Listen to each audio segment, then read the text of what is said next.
Hello everyone and welcome back to a brand new video of Fox Reacts. Today we're here with a new one from the game theaters of Andy's Apple Farm / Rabbit Night. The Dead Will Rise. Let's hop in and see what's going on. Long ago, there was a kingdom run by theorists. They lived in peace for a long time. Then, the animatronics attacked. They took over the channel, infecting every theory they touched. Every good franchise was killed off one by one. Only one franchise remained, a newcomer called Andy's Apple Farm, and it knew what it had to do. Uh-oh. Oh, great. It's gone animatronic as well.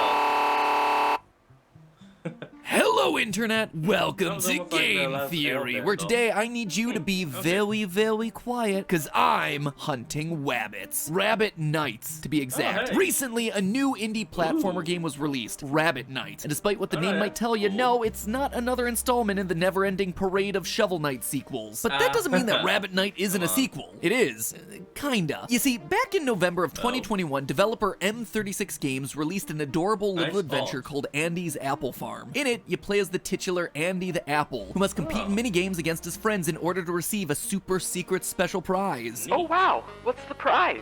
It's the key to your house.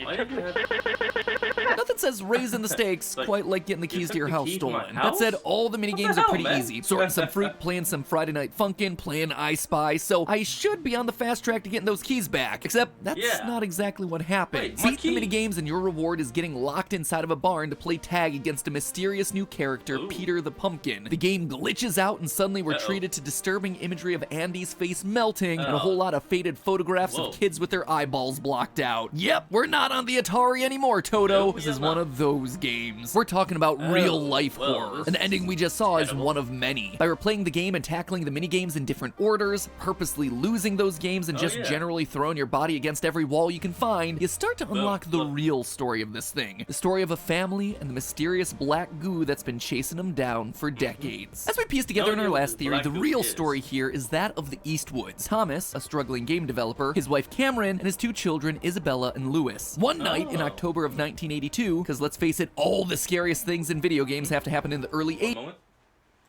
Sorry about that. Thought I heard someone call me. Lewis and Isabella take a boat out onto the lake near their family home. Two kids leave, only one returns. Isabella pushes Lewis into the lake, where he then drowns. In the wake of Lewis's death, their father Thomas begins to drink heavily and obsess over his work. The goal? To make his latest game, Andy's Apple Farm, as lifelike as possible. And if you've ever caught a whiff of an indie horror game in the past decade, I think you could probably guess where this one might be headed. Fed up with Thomas's erratic and drunken behavior, Cameron kicks him out. Worried about the family in his absence, Thomas asks his close friend Arthur to keep an eye on them. But clearly something got lost in translation, because the next thing we see is Arthur's Christmas stocking hanging up on the fireplace next to the rest of the families. Not for long though, as the house mysteriously burns down with Cameron inside. An angry Thomas accuses Arthur of killing his wife, at which point he chases down and kills Arthur in the woods while Isabella watches from a distance. Gotta love those indie horror games and their happy endings, right? Except there's one last character that we haven't mentioned, a mysterious black entity that appears to be following the family. First in the boat with Isabella, then later possessing Thomas to kill his friend, then later killing Thomas himself. But of course, since this is an indie horror game where one of the characters is a game designer, you know that means that no one is ever truly dead. Instead, they're inside of Thomas's game, Andy's Apple Farm, where each character represents one member of the dead family, all back together again, asking us to free them from their digital prison. Also, the entity's in there too, in the form of Peter the Pumpkin doing everything he can to stop Andy from escaping. At least that was our theory on what was going on, and for the most part, pretty much everything was confirmed right by the game's Christmas-themed DLC. So, cool. Really exciting Apple game and all, but, what does any of this have to do with rabbits again? Specifically the new game Rabbit Night? Well, since last December, the world's been patiently waiting for Chapter 2 of Andy's to release. In fact, it's so anticipated that YouTubers like the Game Salmon are now eating an apple every single day until it comes out. Gotta love the commitment to the bit. Wonder if he's had any medical issues since he started doing this. You know what they say, apple a day keeps the doctor away and all that. Wonder if it's true. Do I smell a food doctor. theory crossover? Anyway, here we all are just that. waiting when all of a sudden M36 Games quietly begins to release something completely different. This other new game called Rabbit Night. I don't know about this. Here we go. Feels sus. Over the following months, more screenshots would be dropped and soundtracks would be uploaded to the M36 Games YouTube channel. Just building hype for the new game, or there's something else going on here? Considering how much I loved Andy's, I figured it was at least worth checking out. I listened to that first soundtrack release called Danger Approaches, and at first it just seemed like any old 8-bit soundtrack, till you get to the end.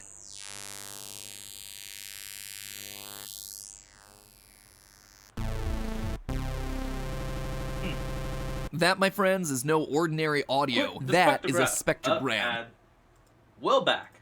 Basically a way of hiding images and frequencies of audio files. By putting this particular track through a spectrogram, you end up with this image. The one and only Thomas Eastwood. Ladies and gentlemen, we have ourselves a sequel. And now that the full game's out, we know for sure. This game isn't just a cutesy platformer about a rabbit fighting for the return of his kingdom. It's a game full of glitches and codes that connects us right back into the story of Andy's, giving us new characters and new events in the timeline. So, you ready to bob for some theories? If so, open wide and take a bite out of this. In Rabbit Night, you play as Rory the Rabbit, the last surviving rabbit in a kingdom that's been infested by evil mushrooms. You platform your way through one short level, fighting these mushrooms, avoiding bottomless pits, you know, classic platforming stuff. At the end of the road, you encounter a boss, another rabbit that's been infected by the mushroom invaders. Beat it, and bam, you've won? In true M36 fashion, we're met with an error screen. There is clearly more hidden inside this thing, but in order to find it, we're gonna have to break this game apart. Already, off the bat, the plot of the game sent up some huge red flags. A rabbit who's the last surviving member of his kingdom sounds a lot like Isabella, the last surviving member of the Eastwoods. Everyone else dies from a mushroom infestation. Sounds remarkably similar to everyone dying from a dark, evil entity infestation. But to truly know for sure, we need to access these glitches. So of course, the first thing I did was throw myself at every possible wall and bounce on every possible mushroom to see if there were any gaps in the collision detection. I'm not bad at games, I'm just looking for lore. I swear, every death's intentional. And you know what? Me concussing my little lapine friend paid off. By bouncing on the top of this specific mushroom, you end up above the ceiling textures, which causes the game to play a television news report about the Christmas Eve house fire that ultimately killed Cameron. A 13-year-old girl was the only person found at the scene after waving down a family in their car for help. Police arrived on the scene shortly after. And if you walk through this wall in stage 1, we see Isabella sitting on a bench outside of an office. We're given this audio recording of a police officer interviewing her about the event. If we're going to solve this case, when we'll need your help. Cameras. The cameras? Yeah. Me and Mama used to set up cameras in the forest. Was the house in view of the cameras? No, I don't think so. Then why are you telling me this? Find them. They'll show you.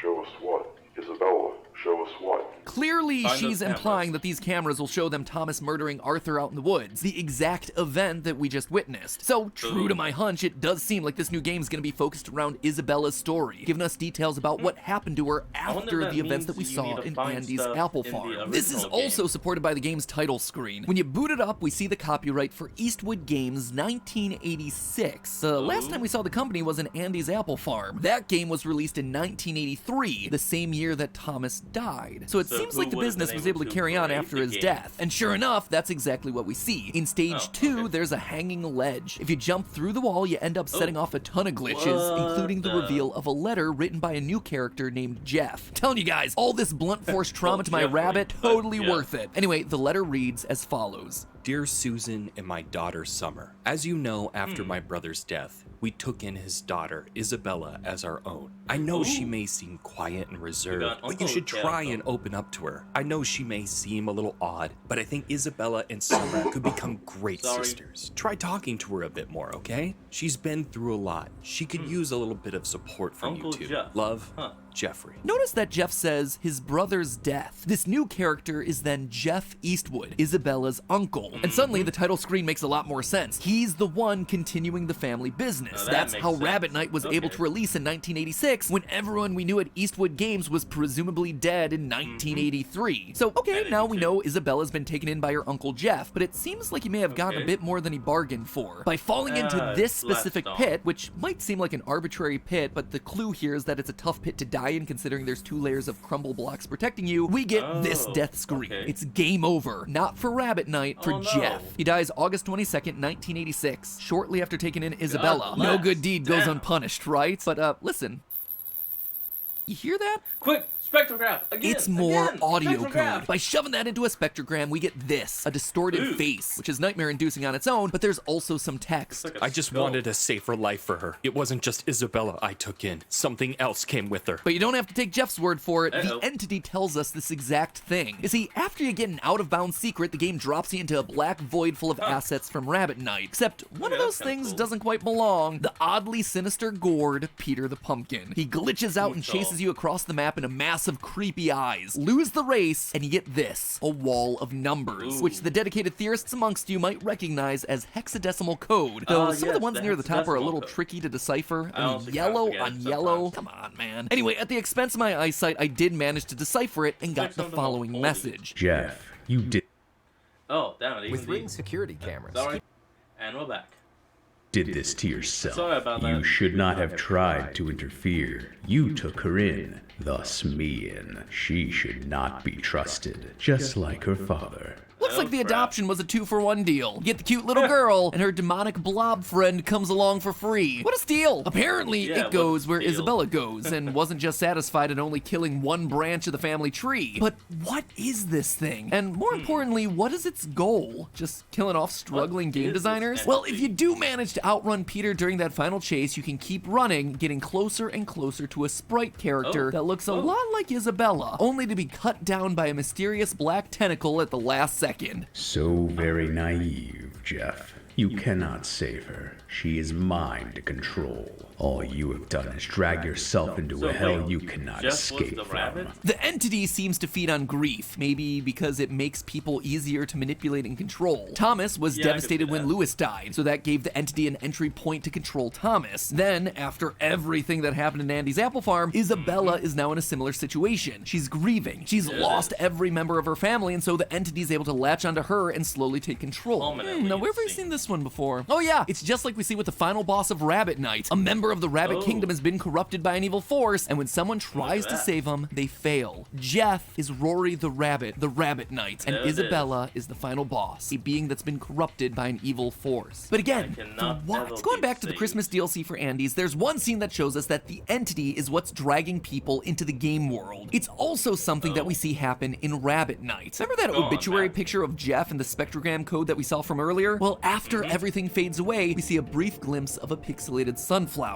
We see that same sunflower digitized into a scene from Andy's apple farm after the she's mine to control ending. And we know that this has to be Jeff because in a flash, the words "thank you for playing" become "thank you for playing in my world, Jeff." If you manage to beat the first 2 stages of boy. Rabbit Night without dying, instead of a boss battle, you're treated to a new scene where we play as Isabella. You walk through the hallways of a new house, presumably Jeff's house, until you reach the main room, where you find Jeff lying on the floor in a puddle of blood. A trail leading out the window. The entity has brought yet window that's another broken. person into the game. Yet another victim. Maybe it's trying to nab a bunch of people to make the first ever Atari-era MMORPG. I would need a lot of NPCs, you know? Yeah, Although sorry. something doesn't quite add up. Thomas was aware of what he was doing in Andy's apple farm. After killing Arthur, he looks at his hands and proclaims, "What have I done?" But here, Isabella asks, why does this keep happening? She isn't aware of killing anyone. And the trail of blood leading out to the window, along with no blood being on Isabella, tells us that this wasn't her doing. Either the entity window hasn't yet isn't got full broken. control of her yet, or someone else is doing the entity's bidding. So where does all of this leave chapter 2? Well, we know that eventually Isabella this is is going to wind up in the game. The first chapter in its DLC heavily implied that she's Melody the Moon Girl, but we still have no idea how she's going to get there. We do know that by the end of Rabbit Night, Isabella is most likely homeless again, having killed off or at least been partially responsible for her uncle's death. Enter Well, the that's mysterious only one character person. Bailey the Bee, who was teased heavily at the end of the last game and since then has been introduced to us via an unlisted video on YouTube. Here we see a new Not be character afraid, named Sam Sam. picking up Andy's and melting into the game, being told that she'll be reunited with her again soon. It seems to me that the story of a lost and homeless That sounds Isabella having a good. run-in with a former friend of her own age is the most logical next step here. From there, the two will join forces in an effort to solve the tragedies that keep happening around Isabella, and the chapter ends with Isabella getting sucked into the game. The final Yeah, Eastwood inside of the cartridge. Like the unlisted video said, you'll be with her again soon, as Sam is in the process of entering the game, which means that Isabella is presumably already in there. Or, you know, maybe there'll never be a chapter 2 to Andy's Apple Farm, and instead the story will keep getting told through odd 8-bit spin-offs like Rabbit Night. If that's the case, well, the game Salmon better get ready to eat a lot of apples. But hey, while we're all waiting to go to the fun fair that's expected for chapter 2, you don't have to wait around to get tickets to some real-world events thanks to today's sponsor, SeatGeek. Last few years have been kind of... Well, looks like the rest of this is just sponsor stuff. So, no, that's it. That's what we're going to call it an end for today's video. So, I want you all to remember to like, comment, and subscribe for more. Down in the description will be a link to the original video, so remember to support the original creator on all they do, and I'll see all of you folks next time. Have a good one.